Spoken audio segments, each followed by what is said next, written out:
Onesíforo é o novo nome do neném do Rafael e da Maiara. Qual o nome do bebê? Onesíforo. Ai, que maravilha! Vai ser lindo. 2 Timóteo 1,16. Diz assim: o Senhor, põe no telão para mim, por gentileza, filha. O Senhor conceda misericórdia à casa de Onesíforo, porque muitas vezes ele me reanimou e não se vergonhou pelo fato de eu estar preso. Você pode ler comigo? O Senhor...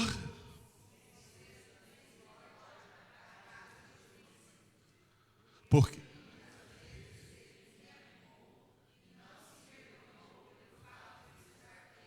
Maravilha, maravilha.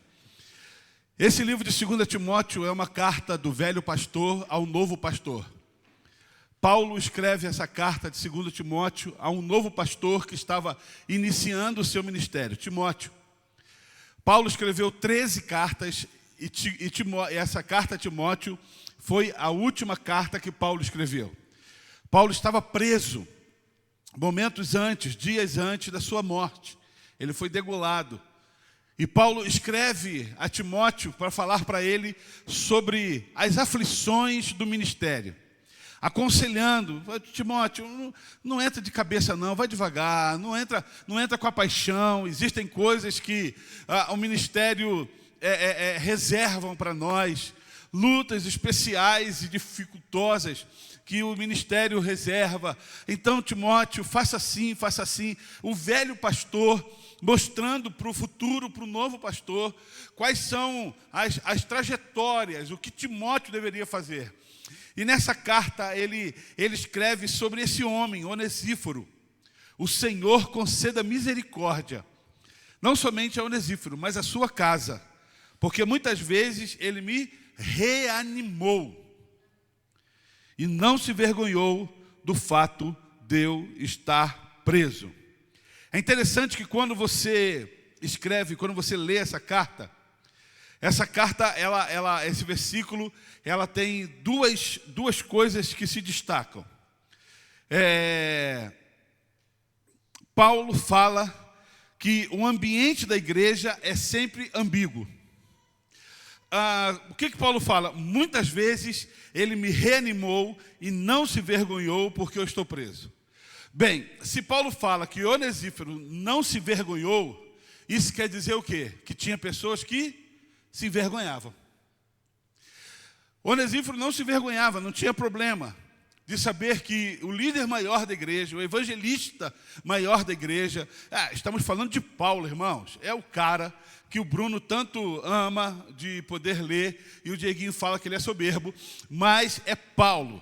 Paulo causa essa comovência em nossos corações, porque Paulo é um cara que prega, que ensina, que vai, que ele é um advogado que larga tudo, que tem um encontro com o Senhor Jesus Cristo, e de perseguidor ele se torna perseguido, ele se entrega a Jesus Cristo, muda a sua história, e ele decide pregar o evangelho para todo mundo, não só para os judeus, mas para os gentios, aqueles que não eram judeus. Ele vai para fora, e ele começa a anunciar. E nessa trajetória, Paulo passa por 3 naufrágios, Paulo passa por, como é que é, taca-pedra? Apedrejamento, Paulo passa por tantas coisas, prisões, mas chega um momento em que Deus fala assim: olha, Paulo, agora você vai morrer. Você imagina, irmãos, Paulo com tanto entusiasmo, com tanta vontade de pregar, Deus fala: Paulo, tudo bem? Bem, agora chegou a hora de você falar, Timóteo, porque o seu fim está próximo. E vai acontecer. E aconteceu. Você vai morrer. Você já pregou, já anunciou, já ensinou, já abriu igreja em vários lugares, já falou contra outros deuses, mas chegou a hora de você passar o cajado. E Paulo se encontra nessa carta falando de Onesíforo, um homem que não teve vergonha disso. Um homem que não teve vergonha das cadeias de Paulo. Um homem que não tem vergonha dos apedrejamentos de Paulo, das lutas, dos pauses de Paulo ao parar tudo, porque a grana estava curta, e foi fazer tenda para reformular suas finanças e continuar. O Onesíforo não se preocupa com isso. Ao contrário disso, ele honra. Mas quando Paulo fala isso, Paulo ensina que também tem pessoas que falam assim, eu seguia Paulo, e de repente ele está preso, eu deixo de seguir Paulo. Paulo era um homem que até o diabo o respeitava. Eu conheço Jesus, eu conheço a Paulo, e quem é você? Irmão, isso é moral demais. Põe Paulo no nível de Jesus. Eu conheço Jesus, eu conheço a Paulo. E você, quem diz que você é? Era um cara extremamente respeitado. E Paulo fala que Onesíforo não tinha esse problema. Onesíforo, ele simplesmente cuidava de Paulo, não se envergonhava. Ele reanimou Paulo algumas vezes no momento da sua trajetória. Quando Paulo fala sobre isso, Paulo está falando que a mesma igreja de Cristo, ela é imperfeita. E por que a igreja de Cristo é imperfeita? Porque nós estamos aqui. Porque se a igreja de Cristo só tivesse Cristo, ela seria perfeita. Mas a igreja de Cristo se torna imperfeita porque o Alexandre está com a mão no microfone. Porque você está sentado aí. Porque esses irmãos estão assistindo. A igreja ela se torna imperfeita por causa disso. Porque ela é feita de homens imperfeitos. E quantas vezes você já ouviu pessoas falando o seguinte: eu não vou à igreja. Por que você não vai à igreja? Porque o pastor me olhou de cara feia. Eu não vou mais à igreja, por quê? Porque lá na igreja tem muito fofoqueiro. E é verdade. Não aqui. Tem aqui e tem aqui. Comunidade não. Mas deixa eu te falar uma coisa. Você não precisa falar sim ou não, porque tem famílias. Na sua família tem fofoqueiro? Não precisa falar. E você sai da sua família? Por que da igreja você quer sair? Você está entendendo? Na minha família tem fofoqueiro. Minha família é só eu e minha mãe hoje. Ficou fácil. Ela é a fofoqueira da família. Se na sua família tem fofoqueiro e você não sai, por que quer sair da igreja? Na sua família tem invejoso? Você compra um carro, o cara fala: está com dinheiro, hein? Pelo amor de Deus, hein? O que você está fazendo? Tem ou não tem invejoso? E por que da igreja você quer sair? Você está entendendo o papel da igreja? Você está entendendo que não tem cabimento eu e você como crente, dentro da igreja do Senhor, queremos sair da igreja do Senhor, mas em todos os lugares aonde nós nos relacionamos, tem os mesmos problemas. Quer ver só uma coisa? Quantas vezes você no serviço quer uma promoção e o teu patrão nem te viu? Várias, né? E por que você reclama que o pastor passou por você e não te cumprimentou? Seu patrão nem sabe quem é você. Você é só um número na folha de pagamento dele. Mas você não tem coragem de falar assim: chefe, me manda embora. Por quê? Porque você não me viu. Porque você nem me cumprimentou hoje. Me manda embora, me manda embora. Não, me manda não. Eu vou embora. Não quero o teu dinheiro. Você faz isso ou não? Claro que não. Sabe por quê? Porque você precisa daquele cascalho mensalmente. É aluguel, é água, é luz, e tantas coisas. E você fala: eu não quero nem saber o patrão, eu quero o meu dinheiro. Você tinha que falar assim: não quero nem saber do pastor, eu quero é Deus. Paulo ensina que essa é a igreja. Que essa é a igreja de Cristo. Ela tem tantos problemas, tantas lutas. Ela passa por tantas situações.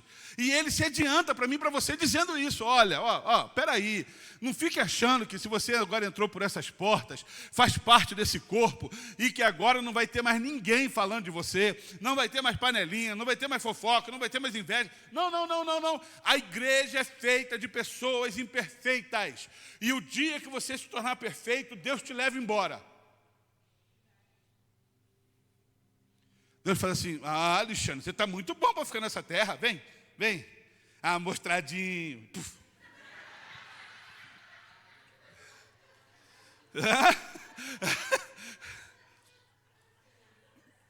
Não é não, André?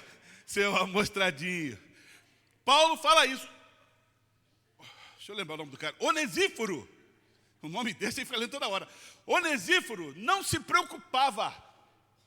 Quem era Paulo? As suas lutas, os seus problemas. Ele guardava Paulo. Outra coisa que Paulo ensina, ele mostra que sempre vamos precisar de outro alguém. Você e eu não fazemos nada sozinho. É interessante isso, irmãos. Ninguém faz nada. Ter pessoas para nos ajudar e para caminhar é uma bênção. Onesíforo era uma bênção na vida de Paulo. Era uma bênção. Ele reanimava o coração de Paulo. Não vou murmurar. Ele reanimava o coração de Paulo. Você não pode andar sozinho. Você quer ver um exemplo? Quando eu e Débora, nós nos casamos, nós ganhávamos bem menos do que ganhamos hoje. Bem menos. O meu salário era a metade ou menos do que o salário da Débora. E quando a Débora engravidou do Isaac, eu não sei onde eu estava com a cabeça, eu falei, Débora, larga o trabalho.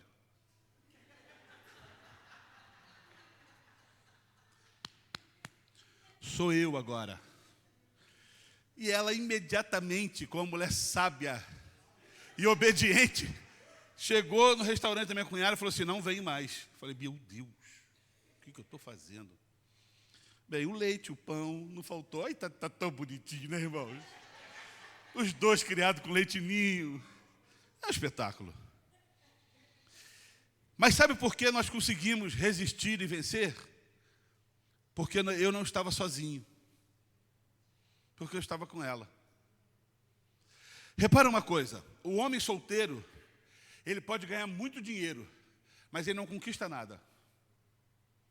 Quando ele casa, ele muda o foco da sua visão. As coisas começam a mudar. E ele começa, mesmo que ele ganhe pouquinho, ele compra um carrinho, ele compra uma cama, ele compra não sei o quê, ele compra. De repente ele chega em casa e fala, meu Deus, a minha casa está pronta. Sabe o que eu lembro? Eu vou usar, Dudu. Me perdoa. Eu fui na casa da Natália e do Dudu, eles vão se casar. Eu fui na casa do Dudu solteiro. Irmão, quase não tinha onde sentar. Natália, Dudu comprou 2 pizzas aqui, ó, já pré-assada. Colocou na mesa um banquinho assim que doía. Eu com bumbum grande, banquinho pequeno. Aí eu fui lá. Dudu agora vai casar com a Natália, está empolgado. Dudu empolgado.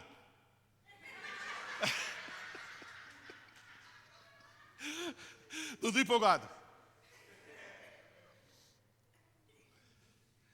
É gostoso. Uma cama, está lá a geladeira, está lá tudo preparando. Aqui vai ficar a mesa de jantar, aleluia. Vou sentar na mesa. Aqui vai ficar sofá, aqui vai ficar televisão, aqui vai ficar não sei o quê, aqui é o quarto das meninas, aqui é o quarto não sei o quê, aqui é o quarto, lá dentro vai guardar as coisas, aqui são os violões pendurados. E agora mudou o foco do Dudu. Porque agora ele não anda mais sozinho, Dudu. Seu dinheiro agora não é mais seu, trouxa. Agora é dela. Vai. E ela está rindo à toa, fala, plim, plim. É isso mesmo. Você não faz nada sozinho. Sozinho é bom. Quando você está acompanhado, você prospera, você cresce. Principalmente tratando disso. Agora, mas há uma coisa muito especial que Paulo diz, porque muitas vezes ele me reanimou. Eu fui procurar esse termo em várias versões. Reanimou, recriou, ânimo, me consolou, me revigorou, me refrigerate. Isso é na Vulgata Latina. Eu tinha que tirar essa onda, né, Bruno? E me refrigerou. No grego original, me refrigerou. Eu fiquei pensando, quando Paulo diz, porque muitas vezes ele me refrigerou. Você já saiu de um lugar quente, sol de 40 graus em cima do seu carro. Você entra no carro, liga o ar-condicionado. Aí você fala assim, ó, graças a Deus. Aí você liga o ar-condicionado até levantadinho no sovaco para dar aquela molhadinha embaixo. Fala, Jesus, obrigado pelo ar-condicionado. Ou você chega na igreja, um calor terrível, entra aqui dentro, o ar ligado. Onesíforo era o ar-condicionado no calor de Paulo. Onesíforo era o ar-condicionado na aflição de Paulo. Olha isso, irmãos. Paulo passando na prisão, sabendo que vai morrer, não esquece de Onesíforo, porque ele é quem me refrigera. Ele é quem me dá suporte. Ele é o cara que no meio do calor, da aflição, da morte, da dor, da prisão, de tantas coisas, ele é o meu ar-condicionado. Não esquece da casa de Onesíforo. Quando eu comecei a ver isso, eu fiz um questionamento em relação à igreja. Se nós somos essas pessoas em relação aos outros. Se nós somos aqueles que chegamos para refrigerar, para tirar o calor, para trazer alívio às outras pessoas. Porque muitas vezes pessoas entram, nós nos esbarramos nos encontros da vida, e muitas vezes a pessoa fala assim, nossa, Alexandre, cara, eu estou passando por uma luta, qual que deve ser o papel do cristão? Rapaz, vai passar. Eu ouvi dizer que nada é para sempre. Vai passar. Eu posso orar por você? Deus, eu coloco ele nas tuas mãos. Abençoa, essa luta é momentânea, mas o Senhor traga refrigério, abençoa. E quando você acaba de orar, a pessoa fala assim, poxa, Alexandre, obrigado, cara, vai dar certo. Ou você é aquele que o cara fala assim, rapaz, passando por uma luta, eu tive uma briga com a minha mulher, e eu não sei não, viu, não sei o que vai acontecer. Eu sei, separa. Aquela mulher não presta. Faz o seguinte, quantos anos ela tem? Ah, ela tem 50, arruma 2 de 25. É lucro na tua vida. Não, você já passou dos 50. Não tem mais perigo. Entendeu? Não, o cara, ao invés de trazer refrigério, ele põe fogo na lenha. Ele aquece mais. Onesíforo não era desse. Era o cara que refrigerava. E nós precisamos prestar atenção nisso, irmãos. O que temos sido na vida de outras pessoas. O que temos sido na vida de pessoas dos encontros. O que nós temos levado. Qual a nossa postura diante de um mundo em caos, caótico. Paulo fala, não esquece da casa de Onesíforo. Ele muito me refrigerou. Ele muito me abençoou. E não se envergonhou das minhas prisões. Agora, por que nós como igreja não somos onesíforos? Por que nós como igreja não saímos aí pelo mundo afora, transformando, levando a palavra a vidas perdidas? Presta atenção, a igreja do Senhor, ela é muito maior hoje do que há 30, 40 anos atrás. Mas ela vai impactar menos hoje, por ser maior, do que a igreja de 40 anos atrás. Ela consegue impactar menos, sendo maior. O que acontece com a igreja? 2 coisinhas. Primeira coisa, a igreja se tornou, por muitas vezes, egoísta. O egoísmo tem nos roubado de ver pessoas ao nosso redor. Tem uma definição que eu gosto muito, e eu paro sempre na metade, mas hoje eu quero levar até o final, que diz assim, eu tenho tanto eu de mim. O que é egoísmo? Eu tenho tanto eu de mim, que não cabe você. E o que de ti é indicado é tão raso, que se a gente discordar de uma ideia, eu te ponho para fora de mim. Eu tenho tanto de eu em mim, que não cabe o Edgar. E o relacionamento que eu tenho com ele é tão raso, que se ele discordar de alguma coisa de mim, eu te ponho para fora. Você está entendendo o que é egoísmo? O egoísmo é um sentimento que brota principalmente de um espaço onde um amor foi esfriado. O grande problema é que egoísmo é a pessoa que olha só para si mesmo. Egoísmo é a pessoa que olha só para o seu umbigo. Ele só sabe fazer orações a si mesmo. Eu preciso, eu quero, eu. E ele não é capaz de levantar a cabeça e ver o que está ao seu redor. A igreja, ela se tornou egoísta, porque a igreja, ela só olha as mãos de Deus. Não olha quem é o próprio Deus, o que Ele faz, as suas misericórdias, a sua graça sobre nós. E essa graça tendo que ser alastrada para outros. Mas o egoísta fala, a graça foi para mim. Jesus na cruz foi para mim. Ele morreu por mim. E a palavra diz que Ele me daria vitória. E eu não posso compartilhar vitória se eu não recebi da minha vitória. E o meu relacionamento com o próximo é tão raso que eu excluo ele da minha vida fácil. E hoje, as redes sociais, o que mais tem nos ensinado é a exclusão de relacionamentos. Eu estava conversando com a Esté hoje, e eu falando de uma menina que é candidata a vereadora. A Esté falou, será que ganha? Não ganha? Eu falei, não sei, mas ele tem 12 mil seguidores. Eu acho que eu não tenho 500. 12 mil seguidores. Todos são amigos. Até que você me contrarie.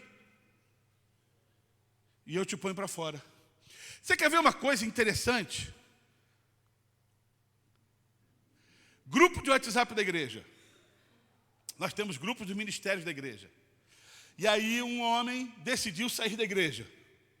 E aí ele fica no grupo durante 6 meses. Sem vir à igreja, sem nada, ainda dá pitaco no grupo. Miserável, ainda dá pitaco no grupo. Aí eu vou lá, entro no grupo, excluir. Eu já recebi mensagens, irmãos. O Senhor não tinha o direito de me excluir do grupo de homens dessa igreja. Opa! Uma coisa, nunca vi a chuva cair de baixo para cima. E nem o poste fazer xixi no cachorro. Você já viu isso? Nunca vi. Falei, irmão, eu tenho direito sim. Primeiro que o grupo sou eu sou o líder do grupo. Eu, o Rogério, o Bruno, tem alguns irmãos. Aí eu tirei. Eu coloco, eu tiro. Que poder é esse, né, irmão? Não dá mais. Você não vem na igreja, você não é da igreja, você saiu metendo a boca, você não serve, porque falou que na igreja tem fofoqueiro, na sua casa não tem. Então, não deu, nós tiramos. Olha o nível, eu estou profundamente magoado com o Senhor e com essa igreja. Porque o Senhor me tirou do grupo dela. É o nível de relacionamento. É o nível de relacionamento que as pessoas têm. A igreja se tornou isso. A igreja se tornou uma igreja egoísta, olhando só para si mesmo. E o seu amor enfraquecendo. Porque lá em Mateus capítulo 24, versículo 12, diz o seguinte: devido ao aumento da maldade, o amor de muitos esfriará. Devido ao aumento da iniquidade, o amor de muitos se esfriaria. Quando o amor diminui, o egoísmo cresce. Quando o amor se extingue, o egoísmo brota. A igreja de Cristo, ela precisa entender isso. Senão não conseguimos ser onesíforos na vida de ninguém. Sem amor, não tem jeito. O egoísta é o amante de si mesmo. O egoísta deforma o evangelho de Cristo. Como ele deforma o evangelho de Cristo? O evangelho de Cristo nos manda ide por todo mundo e pregai o evangelho a toda criatura. O egoísta fala como? Vinde. Ele não consegue reconhecer o ide, mas vinde. Porque vinde, vem para ele. Segunda coisa que eu aprendo, e já estou acabando, a igreja atual não mais influencia, mas ela é influenciada. E isso é duro. Porque a igreja, ela continua sendo igreja, céu continua sendo céu, a porta do céu continua sendo estreita, e a porta para o inferno continua sendo larga. Talvez você tenha esquecido disso. A porta do céu continua sendo estreita. Meu irmão, não tem como carregar bagagem. Não tem como entrar com vaidade, com pecado. É estreita. O grande problema é que para termos números, alargamos a porta e aceitamos qualquer coisa. E pelo fato de aceitar, nós fazemos com que a igreja não mais seja um agente influenciador, mas ela seja influenciada. Eu não estou falando que as portas da igreja não têm que estar abertas para que todos entrem. Igreja é lugar, eu já falei, de gente com problemas, com erros, onde todos pecaram e todos nós carecemos da glória de Deus.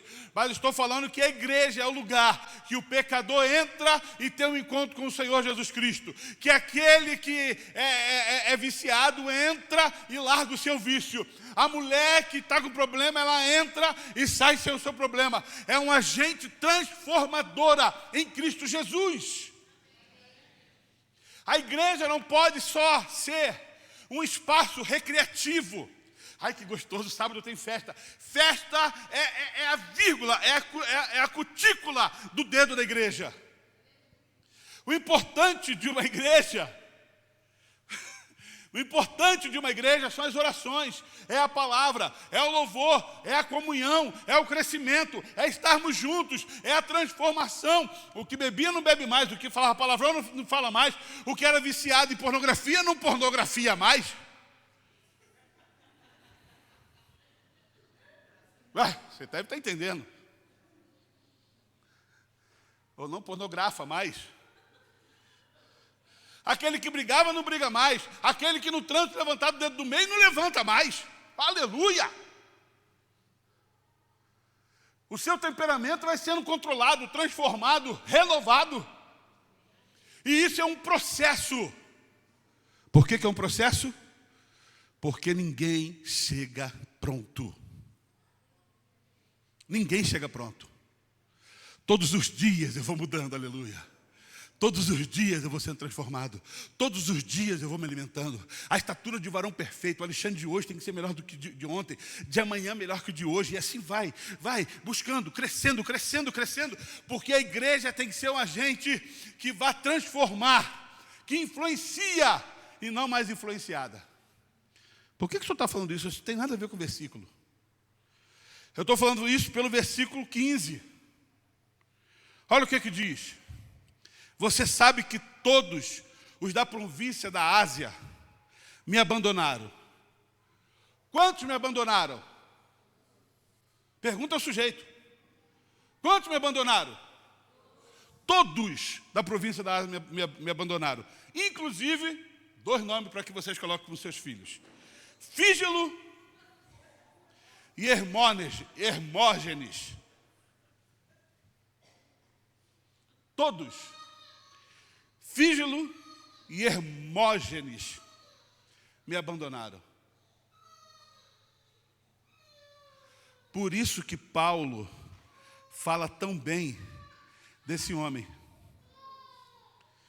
que decidiu, Onesífero, que decidiu fazer a diferença. Todos me abandonaram. Todos da Ásia me abandonaram. Esses 2 me abandonaram.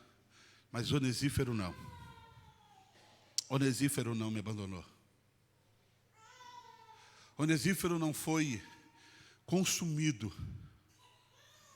pelo bate-papo, pelas fofocas, pelo que estava acontecendo na Ásia, nas igrejas.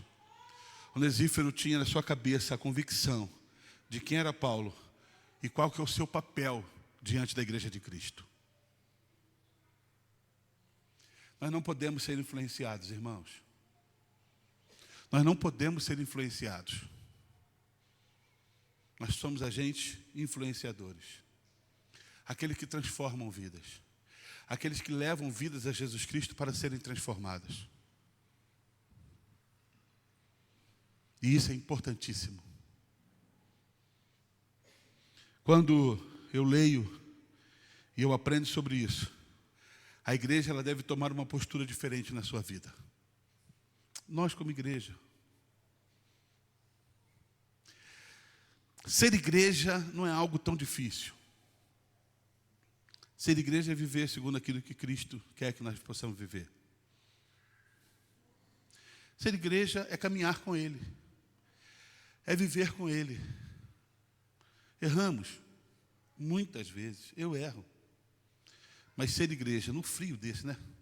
Mas ser igreja é entender que o dono dela está conosco todos os dias. Nessa noite eu quero convidar você a refletir. Se como igreja que você é, Onesíforo tem reinado no seu coração. Não a pessoa, mas a atitude. As atitudes dele. Eu fiquei apaixonado por esse cara. Um cara que tinha tudo para se amargar. O líder maior da igreja está preso e vai morrer. O que vai acontecer com a igreja? Nada. A igreja é de Cristo. Ontem eu estava na Rádio Vida e ontem o pastor Cláudio Apolinário não pode fazer programa, porque corre a campanha para vereador. E aí me convidou para poder fazer uma entrevista. E eu convidei um pastor da cidade, Lucas Ataíde, para conversar. Bastidores conversando, ele falou assim, cara, a nossa preocupação com a igreja, a nossa preocupação com o que está acontecendo com a igreja de Cristo.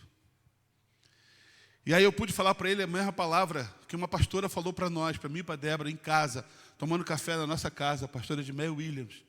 Falou assim, você não tem que se preocupar com nada, a igreja não é sua. A igreja é de Cristo. Mas, pastora Edmeia, e essas igrejas que vão abrindo aí? Desenfreadamente. É sua? Não. Deixa que Cristo toma conta. Mas o Senhor nos convida a nos posicionarmos, porque deixamos de ser inocentes quando ouvimos a verdade. Deixamos de ser inocentes quando ouvimos. E quando ouvimos, nós devemos nos posicionar daquilo que mediante é a verdade sobre nós. Daquilo que o Senhor tem nos chamado como igreja de Cristo para fazer a diferença. Mesmo que eu ainda esteja em manutenção. A minha pergunta para você e para mim nessa noite é se temos sido onesíferos, sem nos envergonhar da igreja de Cristo. A igreja de Cristo é linda. Eu sou um apaixonado pela igreja de Cristo. Apaixonado, ontem que a gente conversando e foi essa discussão, somos apaixonados por pessoas, por igreja, por vidas, por pessoas chorando, sendo transformado. Entra aqui um miserável, cheio de pecado, esse miserável, Deus toca no coração, ele se ajoelha aqui e fala, não quero mais, eu quero aceitar Jesus. Isso é lindo. Você não tem noção o que move o coração de um pastor. Não é o carro, não é a grana, não é o dinheiro, não é o salário, não é nada disso. É quando uma vida se ajoelha e fala, Senhor Jesus, eu quero te aceitar como meu Salvador. E você começa a ver um casamento totalmente desfeito, sendo novamente reformulado, refeito. E aí você chega para ser refrigério na vida dessa pessoa. Eu de vez em quando brinco com a Esther, até falo assim, nossa, que calor. Aí eu dentro do elevador, que não tem para onde ela correr, eu faço assim, ó. Aí ela olha para mim, está louco? Você não está com calor? Não, sopradinho em você, aquele bafo depois do culto, sabe, irmão? O Senhor tem nos chamado para isso. Eu não quero que vocês associem ninguém, é inevitável. Mas Deus não nos chamou para sermos advogados da sua igreja. Deus não nos chamou para isso, Bruno. Pastor, você ouviu? O pastor tal? Cometendo adultério com outro homem? Aí o que eu faço? Meu, que miserável. Vou compartilhar. Ou outro pastor que chega lá, ou outro crente, mete a boca no outro pastor, porque o outro pastor errou, ele mete nas redes sociais, arrebenta com todo mundo, estraga tudo, porque ele se acha o advogado da igreja. A Bíblia fala que o nosso advogado é Jesus Cristo. Pensa em alguém que entende de lei. Que Jesus Cristo é o nosso advogado. Deus não te chamou para isso. Deus não te chamou para ser o julgador da igreja. Deixa de ser tonto. Deixa de ser bobo. Não se preocupa com isso. Se as coisas estão acontecendo, será que Deus está vendo ou não? Claro que Deus está vendo. Tudo passa nas suas mãos. E Ele está cuidando da igreja dele. Mas o Senhor nos chamou para não nos envergonharmos e para refrigerarmos a vida de outros. Vamos ficar de pé?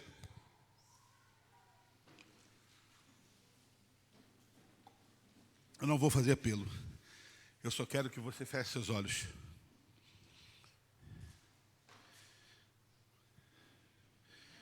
Coloca a mão no seu coração nessa noite. Você que está em casa também, feche seus olhos. Não fica olhando para a tela, não. Coloca a mão no seu coração. Senhor Deus, a igreja é um lugar de novos começos. A igreja é um lugar de novos desafios. A igreja é um lugar para amar e ser amado. A igreja é um lugar de corpo e família. A igreja é lugar de encontros. A igreja é lugar de transformação. A igreja é lugar de pessoas doentes, problemáticos, assim como eu era, e fomos transformados. Não nos envergonhamos da igreja de Cristo. Não nos envergonhamos do que vemos e ouvimos, porque o Senhor, Ele tem um controle sobre tudo. Nos ajude, ó Pai, a sermos onesíforos, homens e mulheres que não se envergonham. Paulo fala em não se envergonhe das minhas prisões. Queremos ser como esse homem, que Paulo tinha o prazer, quando fala na sua carta a Timóteo, que o Senhor conceda misericórdia à casa de Onesíforo. Que o Senhor conceda misericórdia na casa da Elifânia. Que o Senhor conceda misericórdia na casa do Rodrigo, na casa do Danilo, na casa do André, na casa do Osto e na casa de todos os outros que aqui estão. Que o Senhor conceda misericórdia. Nos ajude, ó Pai, a sermos o refrigério para aqueles que estão aquecidos pelo inferno.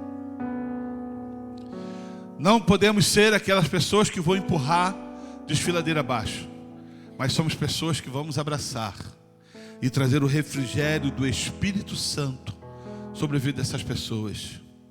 Onesíforo, ele muitas vezes reanimou o coração de Paulo. Ele consolou, ele revigorou, ele trouxe refrigério. Queremos ser essas pessoas, ó Deus, que possamos reanimar pessoas que às vezes estão no ápice do suicídio, no ápice de tirar a própria vida, no ponto de tirar a própria vida, no ponto de tomar remédios para se matar, no ponto de acabar com um casamento, no ponto de desistir de uma família, no ponto de desistir de uma empresa. Que nós sejamos esse refrigério, esse renovo na vida dessas pessoas. Usa-nos desde aqui da minha esquerda até a minha direita. Usa-nos, ó Pai, com o Teu doce Espírito. Nós Te agradecemos, ó Deus. Nós oramos ao Senhor em nome de Jesus Cristo. E que a graça do nosso Senhor e Salvador Jesus Cristo, que o amor de Deus, o nosso querido Pai, e que a doce consolação do Espírito Santo seja presente com cada um desses irmãos, desde agora e para todo sempre. Você pode dizer amém, queridos? Deus te abençoe, tenha uma semana de bênçãos. Vamos te procurar para você nos ajudar na festa na roça no sábado. Quinta-feira estamos juntos. Você que está em casa, Deus te abençoe, Deus te guarde, Deus te fortaleça. Que você tenha uma semana linda e venha para a festa na roça, sábado às 18 horas. Um beijo. As pulseiras na saída, irmãos, custa R$5. R$5. Passa ali com a Thalita e compra.